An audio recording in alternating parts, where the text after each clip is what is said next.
मित्रांनो, तुम्हाला कधी असा अनुभव आला आहे का की 100-200 मीटर धावल्यानंतर तुम्हाला दम लागतो, पाय भरून येतात आणि पुढे धावणं अशक्य होतं?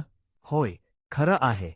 पण आज आपण या समस्येवर चर्चा करणार आहोत आणि मी तुम्हाला स्टॅमिना वाढवण्याचे 3 वैज्ञानिक उपाय सांगणार आहे. चला तर मग सुरुवात करूया. उपाय 1. स्लो आणि लॉंग रनिंग. तुम्हाला माहिती आहे का, अनेक मुलं रोज वेगाने धावण्याची चूक करतात. आणि स्टॅमिना वाढवण्यासाठी आठवड्यातून किमान 2 दिवस झोन 2 मध्ये धावायला हवं.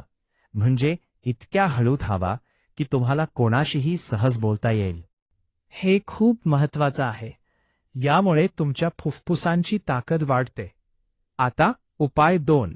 श्वास घेण्याची योग्य पद्धत. माझ्या मते धावताना तोंड उघडून श्वास घेतल्याने शरीर लवकर थकतं. तुम्ही नेहमी नाकाने श्वास घेण्याचा सराव केला पाहिजे. अगदी बरोबर. खोलवर श्वास घेतल्यामुळे रक्तातील ऑक्सिजन लेवल टिकून राहते आणि तुम्ही जास्त वेळ न थांबता धावू शकता. आता आपण उपाय 3 पाहूया.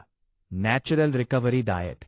फक्त धावून स्टॅमिना वाढत नाही, तर शरीराला इंधन द्यावा लागतं. तुम्ही रोज सकाळी भिजवलेले काळे चणे आणि थोडा गूळ खा.